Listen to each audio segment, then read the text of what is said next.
पिछले लेक्चर्स में, पीछे के कुछ लेक्चर्स में हम लोगों ने किया था पीरियोडिक क्लासिफिकेशन में डोबेनियस ट्राइड किया है, उसके बाद न्यूलैंड्स ऑक्टेव लॉ किया है, फिर मैनलिव्स किया है, फिर लोदरमेयर भी किया है, फिर मोस्ले भी किया हमने। तो आज के लेक्चर में हम लोग अब long form of modern periodic table को करने वाले हैं।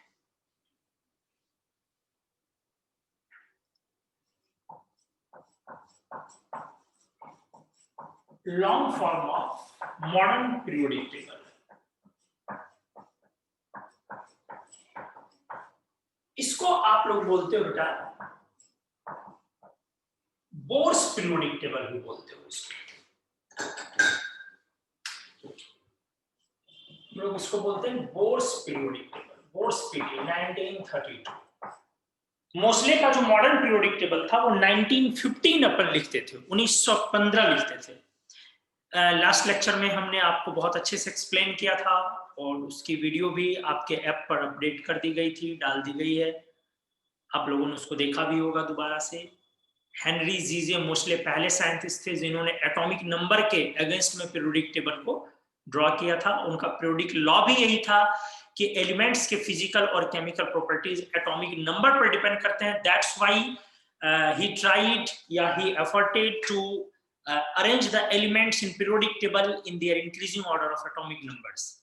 और जो पीछे का एटॉमिक मास के ऑर्डर पे चल के आ रहा था, आइसोटोप्स और आइसोबार्स की डिस्कवरी के बाद उस पीरियोडिक टेबल को, उस अजम्पशन को पूरे तरीके से रिजेक्ट किया गया और क्लियर किया गया कि नहीं, एटॉमिक नंबर पर डिपेंड करेगा, मोर रेगुलरली कंसिस्टेंटली थोड़ा उस पर डिपेंड करेगा। एटॉमिक मास पे अगर आप लगवाइएगा तो उतना रेगुलर डिपेंड नहीं कर पाएगा। आइए, इस पीरियोडिक टेबल में 4 लोगों का कंट्रीब्यूशन हम लोग मानते हैं। सबसे पहले रैंड, साइंटिस्ट का नाम है, फिर उसके बाद मोस्ले जिनका पीरियोडिक लॉ है, इन्होंने ब्लॉक को अरेंज किया था, इनका तो लॉ ही है। तीसरा बोर साहब का खुद, जिन्होंने सारा ग्रुप नंबर वगैरह अरेंज किया है। और चौथा वर्नर साहब, जिन्होंने लैंथेनाइड्स और एक्टिनाइड्स को वर्नर ने अरेंज किया। तो इन 4 लोगों का इंपॉर्टेंट कंट्रीब्यूशन है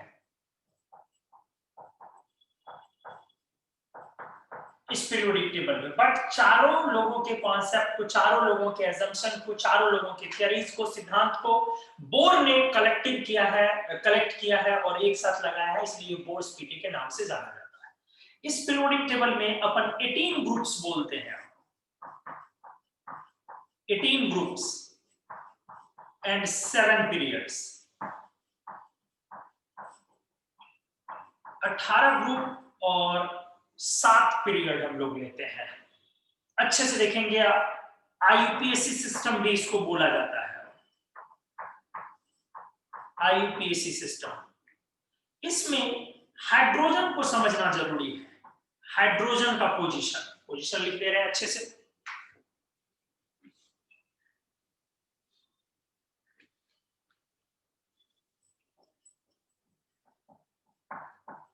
पोजीशन ऑफ हाइड्रोजन, हाइड्रोजन के पोजीशन को लेके काफी विवाद रहता है, इसलिए हाइड्रोजन के पोजीशन को थोड़ा सा समझा जाए, आप अच्छे से देखेंगे। हाइड्रोजन के पोजीशन को शुरू से चलो एक बार रिकॉल किया जाए। सबसे पहले मैनलिव्स पीरियोडिक टेबल में जो चीजें आती है कॉम्पिटिशन, मैनलिव्स पीटी में हाइड्रोजन का ड्यूअल पोजीशन था। ड्यूअल पोजीशन था कौन कौन सा? Alkali metals and halogens. एक एल्कली मेटल भी रखा गया था और एक हैलोजन में भी 2 पोजीशन डाल दिया गया था। सेकेंड मैनलिव के बाद मोस्ले के पीरियोडिक टेबल पे अपन आते हैं, उसमें हाइड्रोजन का पोजीशन क्या रखा गया? मोस्लेज मॉडर्न पीरियोडिक टेबल, इसमें हाइड्रोजन कहां रखा गया? हमने आपको पीछे जो मोस्ले वाला पीटी बताया था, शायद उस लेक्चर में मिस कर गया, शायद बता नहीं पाया हूं। एल्कली मेटल ग्रुप में 1A ग्रुप में रखा गया, बाकी में से हटा लिया गया, और इसमें अमेरिकन सिस्टम डिस्कस हुआ। जो अभी आप एबी सिस्टम पढ़ते हैं वो अमेरिकन सिस्टम, और इसमें जो सिस्टम था वो यूरोपियन सिस्टम था, आपको हमने बताया था। अमेरिकन और यूरोपियन सिस्टम में काफी डिफरेंस है, हमने क्लियर किया था। तो इसमें कहां पे है? एल्कली मेटल ग्रुप में है। मोस्टली के पीरियोडिक टेबल में ये एल्कली मेटल ग्रुप में आ गया 1A। अब तीसरा जो आपका बोर्ड पीटी है, बोर्ड्स पीटी में ये कहां पे है, जो हम लोगों के सिलेबस में अभी के दौर में पढ़ना होता है। तो बोर्ड्स पीरियोडिक टेबल में इसको पीरियड में तो फर्स्ट रखा गया है, लेकिन ग्रुप नंबर नहीं मिला है। First period but group number not decided. इसका ग्रुप नंबर कुछ भी नहीं दिया गया। इसीलिए जो ये पीटी है, इसके मेन बॉडी को ऐसे बना के हाइड्रोजन को ऊपर में ऐसे रखना चाहिए। यही तरीका सही है। अगर आपने हाइड्रोजन को यहां बनाया तो ये तरीका गलत है। आप हाइड्रोजन को ना यहां बना सकते हैं, ना 7A में बना सकते हैं, आपको बाहर रखना पड़ेगा। यही आपका long form of modern periodic table सिखाता है। आपके सिलेबस में हाइड्रोजन यही है, outside of main body of periodic table. Main body of periodic table से उसको बाहर आप रखते हैं। मतलब उसका पीरियड तो फिक्स है कि वो फर्स्ट पीरियड का एलिमेंट है, बट बेटा उसका ग्रुप डिसाइडेड नहीं है। किसका? हाइड्रोजन का। तो चलिए, पोजीशन ऑफ हाइड्रोजन की बात हो रही थी। किस पीरियोडिक टेबल में है हम लोग? Long form of modern periodic table. Bohr's PT है, ये मोस्ले के पीरियोडिक टेबल का एक्सटेंशन है, क्योंकि हमने पिछले लेक्चर में क्लियर किया था मोस्ले की उस समय डेथ हो गई थी जब उन्होंने पीरियोडिक टेबल दिया था। 1915 में इनकी डेथ हो गई थी, उसके बाद बोर्स पीटी। अब इस पीरियोडिक टेबल के बारे में अपन बात करते हैं। अगर इसमें इस पीटी को देखा जाए तो पीरियोडिक लॉ तो मोस्ले वाला ही है। आखिर मोस्ले पीटी से क्या डिफरेंट किया गया है इसमें? जैसे हाइड्रोजन को अलग कर दिया गया, एटॉमिक नंबर के आधार पर इलेक्ट्रॉनिक कॉन्फ़िगरेशन करके ग्रुप नंबर मिलता है और ब्लॉक क्लासिफाई होता है। एक बार और अच्छे से आप सुन ले, मोस्ले का पीरियोडिक टेबल 1913 1915 में आया है। गौर करें, उस समय में एस ब्लॉक या पी ब्लॉक टर्म यूज नहीं किया जा सकता था। क्यों? क्योंकि एसपीडीएफ जो ऑर्बिटल का कॉन्सेप्ट है, ये क्वांटम मैकेनिकल कॉन्सेप्ट आने के बाद आया है। ये क्वांटम मैकेनिकल कॉन्सेप्ट का हिस्सा है और हमने आपको पढ़ाया है ये क्वांटम मैकेनिकल या ये जो वेव मैकेनिकल कॉन्सेप्ट है, ये इंट्रोड्यूस हुआ है फिजिक्स और केमिस्ट्री में 1925-26 में। 23 में हेजनबर्ग के अनसर्टेनिटी प्रिंसिपल के बाद। तो उस समय में, किस समय में, जो मोस्ले का पीरियोडिक टेबल था उस समय में ब्लॉक का कोई कंसीडरेशन नहीं था, ब्लॉक नहीं बोला जाता था। आज के पीरियोडिक टेबल में, इस पीरियोडिक टेबल में ब्लॉक वाइज क्लासिफाई किया हुआ एलिमेंट। इसीलिए बहुत सारी बातें एक्स्ट्रा और हैं जो मोस्ले पीरियोडिक टेबल से अलग है। किस पीरियोडिक टेबल में? बोर्ड के पीरियोडिक टेबल। उसके बाद हम लोग ब्लॉक जानने के बाद ये भी जानेंगे किस पीरियड की क्षमता कितने एलिमेंट की है, जिस पर कभी कभी क्वेश्चंस आते हैं। तो हम लोग उसकी तरफ भी चलने वाले हैं।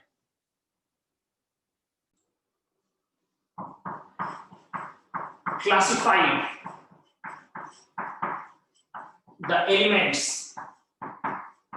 as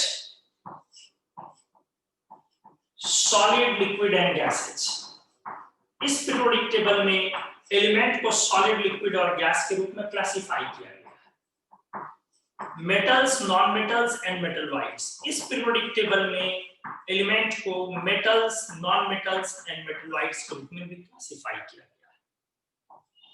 इस पीरियोडिक टेबल में एलिमेंट्स को S block, P, D and F block elements के रूप में भी क्लासिफाई किया गया है। तो आपको इन सारे चीजों को क्लासिफाई करके लिखना है। Solid, liquid, gas, metal, non metal, metal wides, S block, P block, D block, F block हम करके दिखा रहे हैं। हालांकि आपके सिलेबस में जी ब्लॉक की चर्चा नहीं है, बट हम लोग उसको भी थोड़ा बहुत देखेंगे। ये फर्स्ट पेज है, आप इसका स्क्रीनशॉट लें। हाँ जी, देखिए यहां पे अब ग्रुप वाइज एलिमेंट्स को लिखा जाए। 1A हमने यहां हाइड्रोजन को लिख के काट दिया है। Lithium, sodium, potassium, rubidium, caesium, friends. 2A यहां से आप लिखोगे beryllium, magnesium, calcium, strontium, barium and radium. अब यहां से डी ब्लॉक स्टार्ट होगा आपका 3B से लेकर के आप 8B तक का एलिमेंट रखते हैं, और फिर यहां पर एक ग्रुप स्टार्ट होता है आपका 1B, और फिर बगल में एक ग्रुप है 2B लास्ट में। 1B में है कॉपर, सिल्वर, गोल्ड, और यहां पर अनयूनियम 111, और यहां पर है जिंक, कैडमियम, मर्क्यूरी और अनबारियम। ये आपका 1B और 2B ग्रुप है। इसके बाद आपका राइट साइड अब 3 एलिमेंट्स हैं, boron, aluminium, gallium, indium, thallium and ununtrium. 4A आपको, आप में से क्या कोई इस बात का जवाब दे पाएंगे कि 118 तक सबसे आखिरी एलिमेंट कौन था जिसको IUPAC ने अनाउंस किया? सबसे आखिरी एलिमेंट 118 तक आपको बताना है। 118 तक की बात मैं कर रहा हूं, सबसे आखिरी एलिमेंट कौन था जिसको IUPAC ने बताया? सबसे आखिरी एलिमेंट 118 तक की बात की जा रही है। कौन सा एलिमेंट 118 तक में था जो सबसे बाद में आया? कोई बता सकते हैं तो बताइए। शिबली ने जवाब भेजा 110। Anybody else? Oxygen, sulphur, selenium, tellurium, polonium. 7A fluorine, chlorine, bromine, iodine, astatine. 8A helium, neon, argon, krypton, xenon, radon and ununoctium. हमने पूछा था 118 तक के एलिमेंट के सफर में कौन सा एलिमेंट सबसे बाद में आया? अंकित ने जवाब भेजा 118, रवि ने जवाब भेजा 118, विनायक ने 118, सौरभ ने RSP1 से 113 और दीप ने भी 113, एस कुमार ने भी 113। 113 वाले लोग करेक्ट हैं। सबसे आखिरी एलिमेंट 31 दिसंबर 2019 को जो आया था, सॉरी 19 नहीं, 19 तो वो लास्ट वाला गया है, 18 को जो आया था दैट वाज 113। ये सबसे लास्ट एलिमेंट था जिसका नाम देने के साथ ही पीरियोडिक टेबल कंप्लीट हुआ 118 तक। बट अभी भी अपने सिलेबस में 105, 106 एलिमेंट्स ही बोले जाते हैं, अभी भी 118 एलिमेंट्स नहीं बोले जाते हैं 11th 12th लेवल पर। फिर हायर लेवल पे जाओगे तो आपको पूरा बोलना पड़ेगा। तो एनीवेज, आज ये हमने सारे ब्लॉक एलिमेंट्स लिखे, ये 1B 2B को यहां से मिटा दे रहा हूं। आप जानते हैं कि नीचे इधर सजा हुआ है, कौन है ये? लैंथेनाइड्स एंड एक्टिनाइड्स, जो यहां पर से आया है 2 सीरीज। अब आप देखिए अच्छे से, आप 1A 2A को एक साथ S ब्लॉक एलिमेंट्स बोलते हैं,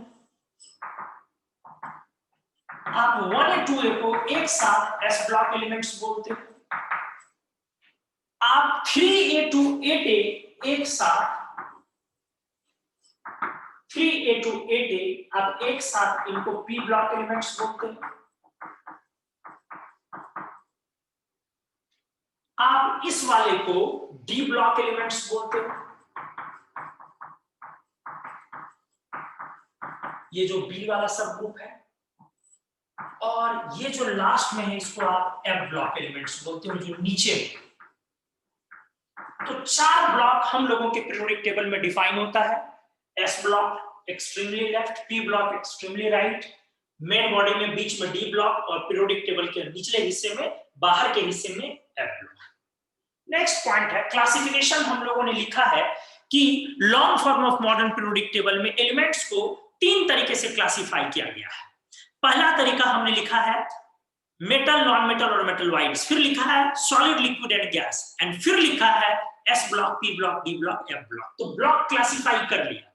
अब बारी है metal, non metal, metal wides की और फिजिकल स्टेट की। आ जाए आप अच्छे से ध्यान दिया। ये देखिए जिन एलिमेंट्स को मैं घेर रहा हूं, आप इन एलिमेंट्स को आप अच्छे से देखेंगे, सामान्य तौर पर मेटलॉइड्स बोलते हो बेटा। फिर से रिपीट कर रहा हूं, जिन एलिमेंट्स को घेरा जा रहा है आप इन एलिमेंट्स को सामान्य तौर पर मेटलॉइड्स बोलोगे। They are normal metalloids. देख बेटा, मेटलॉइड की कोई एग्जैक्ट डेफिनेशन नहीं होती है, ठीक है, कोई एग्जैक्ट डेफिनेशन नहीं होती है। सिंपली आप बोलते हो जिसमें मेटल और नॉन मेटल दोनों का कैरेक्टर हो। हर एलिमेंट में मेटल और नॉन मेटल दोनों का कैरेक्टर होता है, सारे में।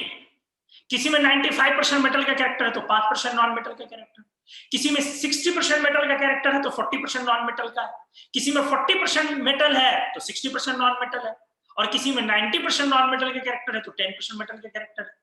तो सारे में दोनों कैरेक्टर है। बट अब समहाउ उसी में से मेटलॉइड्स कहां चुनेंगे? तो ये वो एलिमेंट्स हैं जिनमें ये कैरेक्टर दोनों आसपास है, कोई एक दूसरा ज्यादा हो सकता है। जैसे फॉर एन एग्जांपल, आप अच्छे से देख पा रहे हो, ये ऊपर नॉन मेटल है,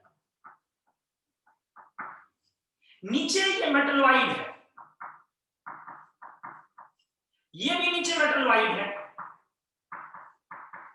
अब नीचे ये मेटल है और ये भी मेटल है। तो एक चीज तो आपको दिख रही है ना, इधर का एलिमेंट मेटल्स है और इधर का एलिमेंट्स नॉन मेटल्स है। तो बच्चों एक बात तो पता चल रही है ना कि मेटालिक कैरेक्टर किधर है। मेटल किधर मिलेगा आपको? लेफ्ट और डाउन। सिंपली, हालांकि ये चीज गलत है, लेफ्ट और डाउन मेटालिक कैरेक्टर बढ़ता है, ये गलत है। बट जब तक आपको सही चीज ना पढ़ा दूं तब तक आप इसी को बोलोगे कि मेटालिक कैरेक्टर किधर बढ़ता है, लेफ्ट और डाउन। मेटालिक कैरेक्टर टीचर्स भी पढ़ा देते हैं कि मेटालिक कैरेक्टर का मतलब हुआ जिधर मेटल मिलता है। जी नहीं, जिधर मेटल मिलता नहीं वो नहीं होता मेटालिक कैरेक्टर। मेटल की प्रॉपर्टी फॉलो करने वाले कैरेक्टर को मेटालिक कैरेक्टर बोलते हैं। जिधर मेटल मिलता है उधर मेटालिक कैरेक्टर हो जाते जरूरी नहीं है। अच्छे से मेरी बातों को समझिए। जिधर मेटल ज्यादा मिलता है उसको मेटालिक कैरेक्टर नहीं बोलते हैं। जिधर जानवर ज्यादा मिले उसे जंगल बोल दे, यह गलत टर्म है। तो सर्कस को फिर जंगल बोल लो, जू को फिर जंगल बोल लो। आप मेरी बातों को समझ पा रहे होंगे। आप जू को जंगल नहीं बोल सकते हो। तो यही कंफ्यूजन है कि जिधर मेटल मिल गया उसको मेटालिक कैरेक्टर उधर बढ़ गया। मेटल किधर मिलता है? लेफ्ट, और किधर? डाउन। ऊपर नॉन मेटल, नीचे मेटल। तो लोग ऐसा बोल देते हैं, तो ये गलत है बेटा, ये गलत है। मेटालिक कैरेक्टर सही में मेटालिक बॉन्ड पढ़ाने के बाद आपको बताया जाएगा कि मेटालिक कैरेक्टर का क्या मतलब है, ठीक है। बट अभी आप 9-10 से निकले हो तो अभी आप चलो बोल ले सकते हो कि मेटालिक कैरेक्टर मतलब जिधर मेटल मिले उधर मेटालिक कैरेक्टर हमने बोल दिया। बट इसे हम लोग रेक्टिफाई करेंगे आगे के कुछ लेक्चर्स में। आगे आ जाओ। ये हमारे सामान्य उपधातु है, दे आर नॉर्मल मेटलॉइड्स। दोनों कैरेक्टर कंपैरेटिव है, कोई एक ज्यादा कोई एक कम। ज्यादा कम का मतलब क्या है? अगर आप बोरोन और सिलिकॉन को देखो, ये कैसे वाले मेटलॉइड्स हैं? वैसे वाले मेटलॉइड है जिसमें नॉन मेटल का कैरेक्टर ज्यादा है, क्योंकि ऊपर की तरफ है। अच्छे से आप देखेंगे, they are non metallic metalloids. मतलब आप इसको नॉन मेटल की तरह भी यूज कर सकते हो। आप ठीक से देखो ना, टेल्यूरियम को, स्टैटिन को आप समझ पा रहे होंगे कि सर ये नीचे की तरफ है, इसलिए सर इसको मेटेलिक मेटलॉइड्स बोल दो तो मजा आ जाएगा। They are metallic metalloids. अब हर एलिमेंट पे मत लग जाओ हाथ धो के, धीरे धीरे सबको एक्सप्लेन किया जाएगा। एंटीमनी को भी नीचे ही बोला जाएगा, तो एंटीमनी को भी लोगे तो मेटेलिक मेटलॉइड्स। अच्छे से देखोगे। तो हमने बोला कुछ मेटलॉइड को आप प्योर नॉन मेटल की तरह यूज कर लो, कुछ मेटलॉइड को आप प्योर मेटल की तरह यूज कर लो। सिंपली इंफॉर्मेशन यही है यहां पर। अब नेक्स्ट पॉइंट, हम क्लासिफिकेशन में हमने क्या किया, इस मेटलॉइड के जो राइट साइड के एलिमेंट्स हैं they are non metals. This is classification. Metalloid के राइट साइड के elements they are non metals. Metalloid के लेफ्ट साइड के सारे elements total they are metals. तो क्लासिफिकेशन हमने इस रूप में भी किया है, S block, P block, D block, F block. G block अपने सिलेबस में है नहीं, बट आगे के लेक्चर में चलो वो भी डिस्कस कर लेंगे। क्लासिफिकेशन हमने इस तरह भी किया है, मेटलॉइड्स, नॉन मेटल्स, मेटल्स। जाहिर सी बात है पीरियोडिक टेबल के मोस्टली एलिमेंट्स मेटल्स दिख रहे हैं क्योंकि इनका बड़ा हिस्सा लेफ्ट है, और बहुत ही कम एलिमेंट्स नॉन मेटल्स दिख रहे हैं।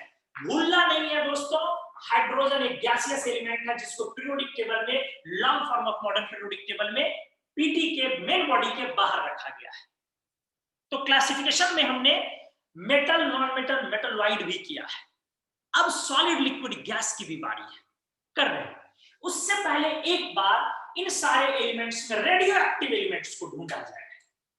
1Ma the only radioactive element is francium, 2Ma the only radioactive element is radium। अच्छे से देखेंगे, डी ब्लॉक में ये वाली जो बॉडी है इसमें मॉल्बेडेनम एंड टेक्नीशियम, ये दो ही रेडियो एक्टिव एलिमेंट है। देखो कितने सारे पॉइंट्स आ रहे हैं। अगर आपसे बोला जाए main body of periodic table में डी ब्लॉक में कितने मेटलॉइड्स हैं, बोलोगे दो। कौन कौन? मॉल्बेडेनम एंड टेक्नीशियम। बाकी इसमें कोई भी रेडियो एक्टिव नहीं है।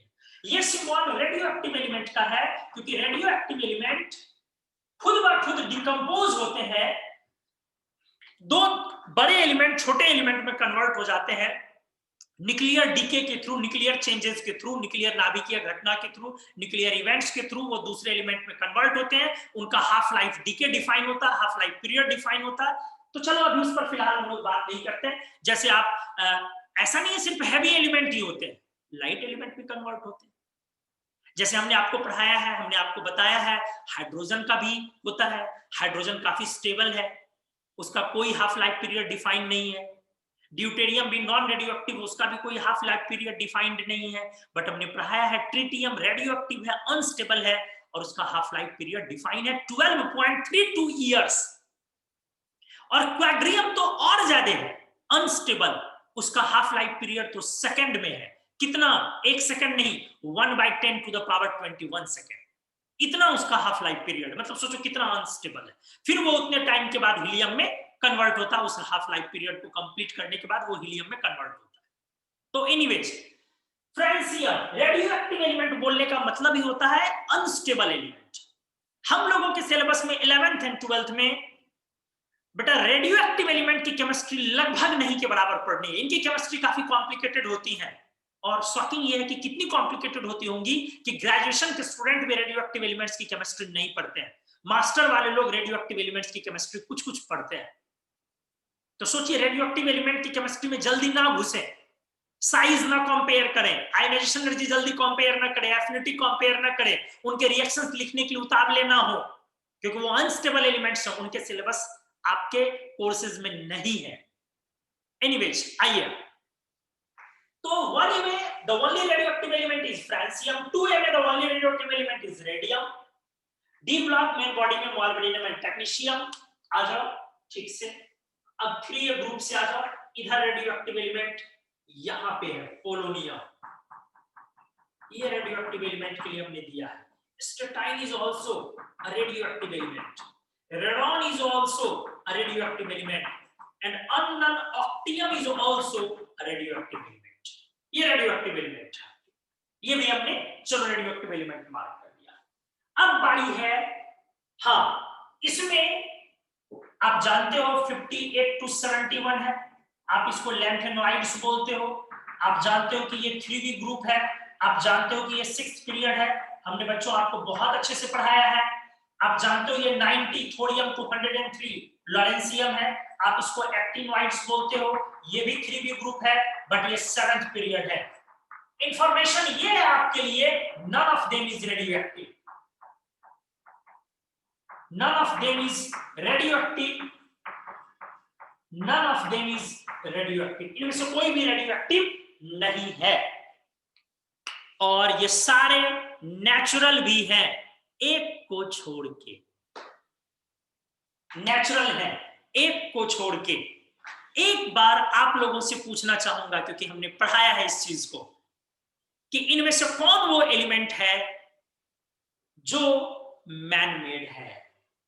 एक बार आप अपने आप को अनम्यूट करके बताएं, हमने बताया था। प्रोमेथियम।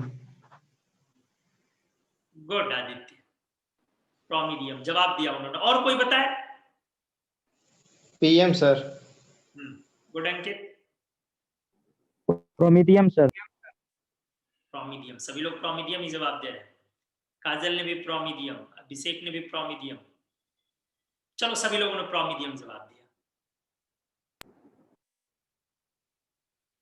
तो चलो हमने बोला कि इस तरह से कौन सा एलिमेंट है, इसमें एक ही एलिमेंट है जो कि प्रोमीडियम मैनमेड है, बाकी कोई एलिमेंट इसमें मैनमेड नहीं है। इवन नंबर एलिमेंट जो है इनमें उनके आइसोटोप्स की संख्या अच्छी खासी होती है, 6 7 6 7 ऐसे होते हैं। ऑड नंबर एलिमेंट जो है उनके आइसोटोप्स की संख्या रिलेटिवली कम है, किसी के तो है भी नहीं, कोई 1 है कोई 3 है, इस तरह से करके है। खैर हमने बताया वो चीज, अभी उधर नहीं जाते। इनमें कुछ नेचुरल भी है, कुछ रेडियोएक्टिव भी है, आर्टिफिशियल भी है। तो खैर अभी इस एरिया में अपन नहीं जा रहे हैं, अभी अपना काम क्लासिफाई करना। तो क्लासिफिकेशन में हमने किया है, यहां से ये रेडियोएक्टिव, यहां से ये रेडियोएक्टिव, डी ब्लॉक में मॉलिब्डेनम एंड टेक्नीशियम रेडियोएक्टिव। अब इसमें आ जाते हैं पी ब्लॉक एलिमेंट में। पी ब्लॉक एलिमेंट में जो रेडियोएक्टिव है वो पोलोनियम, स्ट्रेटाइन, रेडॉन, अनोक्टियम। और अगर हम लोग इधर बात करें लैंथेनोइड्स में 3b ग्रुप में, एक्टिनाइड को अगर छोड़ दें, अभी लैंथेनोइड्स की बात करें तो इनमें से कोई रेडियोएक्टिव नहीं है, ये नेचुरल एलिमेंट है। सिर्फ एक में प्रोमीडियम है जो मैनमेड एलिमेंट है, सिर्फ एक प्रोमीडियम है जो एक मैनमेड एलिमेंट है। एनीवेज, अब इसमें फिजिकल स्टेट की बात आ जाए आप अच्छे से। सॉलिड लिक्विड गैस, आपको पता है helium is gas, neon is gas, argon is gas, elemental form यही है atomic gas, radon is gas, ununoctium is gas. Fluorine is a gaseous element, exists as F2, F2 के form में fluorine होता है, diatomic gaseous element है। Chlorine is also a gaseous element, Cl2 के form में element पाया जाता है। Bromine is a liquid, exists in Br2, ये लिक्विड है, L हमने लिखा। Iodine is a solid, exists as I2। अब आपके जेईई मेन 2013 के क्वेश्चन में पूछा था, जिसमें आयोडीन I2 किस तरीके का सॉलिड है, इस पर बेस्ड क्वेश्चन था। सॉलिड 4 तरह के होते हैं, मेटेलिक, आयोनिक, कोवेलेंट, वैंडरवाल। फिर से रिपीट कर रहा हूं, मेटेलिक सॉलिड उसको बोलते हैं जिसका मेटेलिक क्रिस्टल होता है, मेटेलिक बॉन्डिंग जिसमें होती है, मेटल्स इसमें आते हैं। आयोनिक सॉलिड वो होते हैं जिसमें आयंस होते हैं, NaCl, Na+ और Cl- कूलम्बिक इंटरेक्शन के थ्रू 3 डायमेंशनल अरेंजमेंट में वो आयंस बटे हुए रहते हैं, वो ionic solids, ionic compound mainly. Molecular solid भी कोवेलेंट कंपाउंड है और कोवेलेंट सॉलिड भी कोवेलेंट कंपाउंड है, बट डिफरेंस क्या है?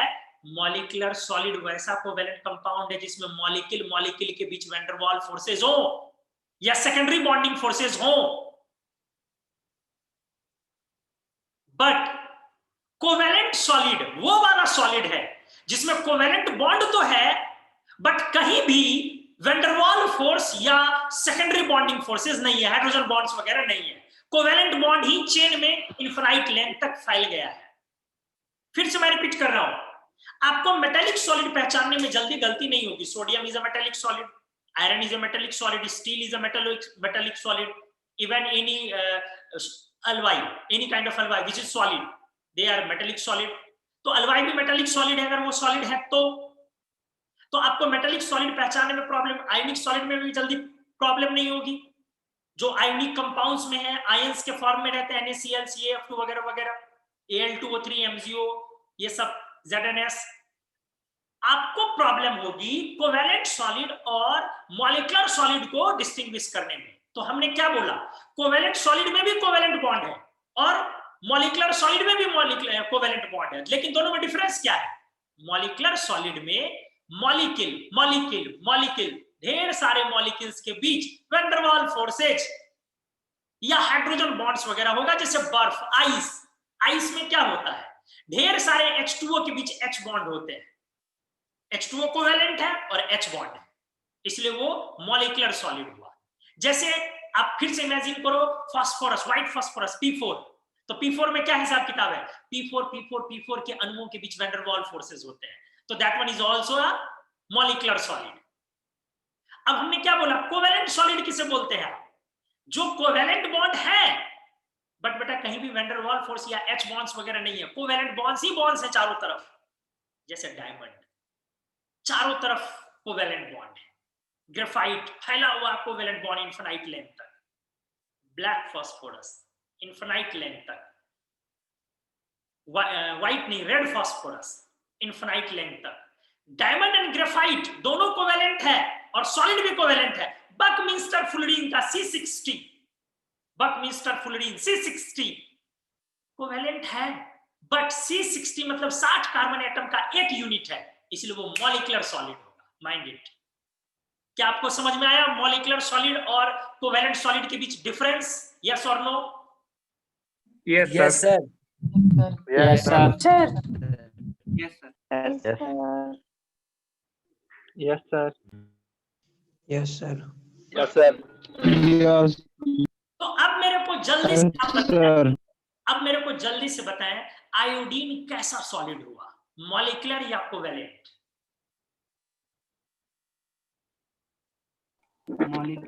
Molecular. Covalent, sir. Molecular, sir. Molecular, sir. Covalent, sir. Hold on, मैं जिनसे पूछूंगा जवाब वही देंगे। दीप रॉय, दीप आपको जवाब देना बेटा, आयोडीन कौन सा सॉलिड होगा, कोवेलेंट या molecular? Covalent, sir. Covalent. Good. Diwakar? Sir covalent sir. Covalent. Shreyan, iodine कैसा सॉलिड होगा? श्रेयान?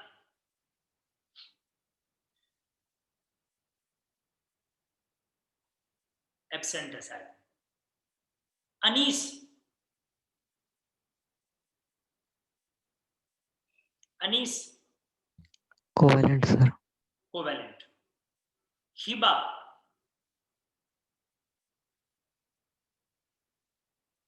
हिबा?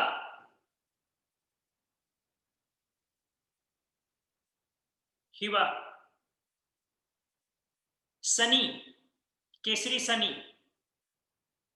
Molecular sir. मॉलिक्यूलर। अभी बाकी आपसे पहले सब कोवेलेंट बोल रहे थे, आप मॉलिक्यूलर बोल रहे हैं। काजल? Covalent sir. कोवेलेंट।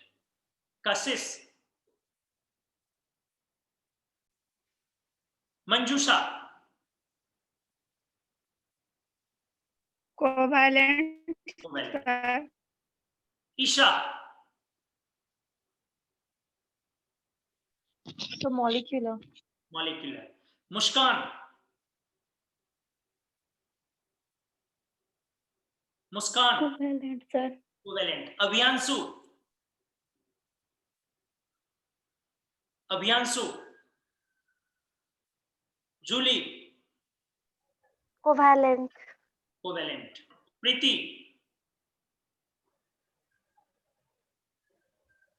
प्रीति?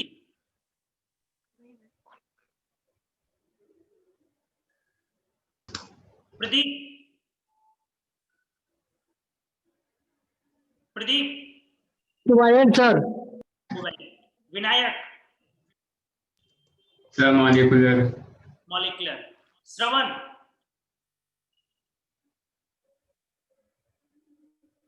Sibley? Molecular solid, sir. Molecular. SK सुमन?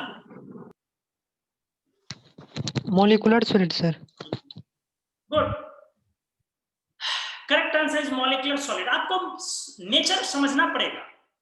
हमने बोला कोवेलेंट सॉलिड आप कब बोलेंगे, जब कोवेलेंट बॉन्ड ही इनफिनाइट लेंथ तक फैला हुआ रहे, तब आप कोवेलेंट सॉलिड बोलेंगे। और मॉलिक्यूलर सॉलिड कब बोलेंगे, जब कोवेलेंट वाले मॉलिक्यूल्स वैन डर वाल फोर्सेस से जुड़े रहेंगे। तो आयोडीन का फॉर्मूला है I2, मतलब I2 और I2 के अणुओं के बीच, मॉलिक्यूल्स के बीच वैन डर वाल फोर्सेस होंगे। डायमंड का कोई एक फॉर्मूला इस तरह का नहीं होता है कि C2 या C3 या C4, तो वहां कोवेलेंट बॉन्ड इनफाइनाइट लेंथ तक फैला हुआ है, इसलिए डायमंड कोवेलेंट सॉलिड है, बट आयोडीन एक मॉलिक्यूलर सॉलिड है। एनीवेज, उस पर हम लोग बात करेंगे। अभी फिलहाल अपना एरिया है सॉलिड लिक्विड गैस को डिफाइन करना। ऑक्सीजन गैस, सल्फर क्या होगा बताओ?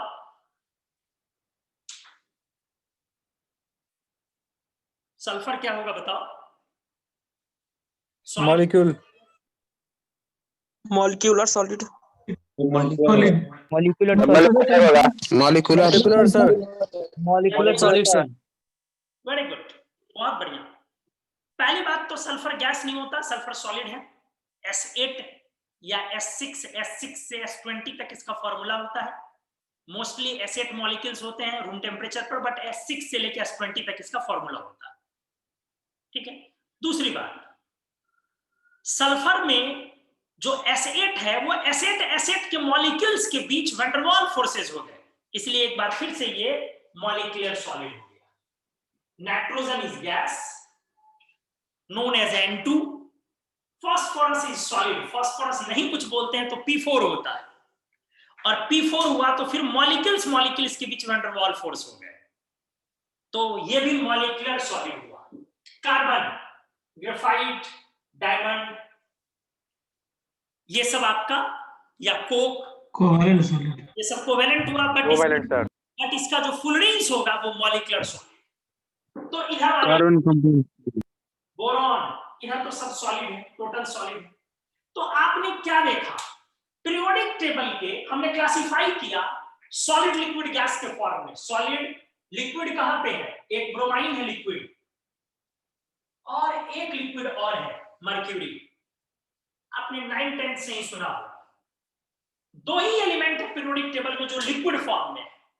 कुछ लोग इसको भी लिक्विड बोल देते हैं, इसको भी लिक्विड बोल देते हैं, लेकिन ये गलत है। गैलियम को भी लिक्विड बोल देते हैं, ये गलत है। आप इन लोगों को लिक्विड एलिमेंट्स नहीं बोल सकते, इन तीनों एलिमेंट को। तो पीरियोडिक टेबल को हमने क्लासिफाई किया, गैसियस एलिमेंट्स कुछ इधर, सारे सॉलिड हैं और लिक्विड दो हैं। हमने क्लासिफाई किया S block left, P block right, D block बीच में, F ब्लॉक नीचे। हमने क्लासिफाई किया मेटल्स, मोस्टली नॉन मेटल्स, थोड़ा सा मेटलॉइड्स, कुछ से भी कम। ये क्लासिफिकेशन था। तो आज के लेक्चर को थोड़ा इतना ही रहने देते हैं। अगले क्लास में इस लेक्चर का जो कंप्लीट कंक्लूजन्स है, उन कंक्लूजन्स को हम लोग नेक्स्ट पीरियड में लिखते हैं। तो आज के लिए बस इतना है। Thank you so much. एक बार फिर से केमिस्ट्री वाली एजेंट्स की तरफ से आप सभी को बहुत सारी शुभकामनाएं, धन्यवाद, शुभ रात्रि, गुड नाइट। ऐड कर दिया। Good night, sir. Good night.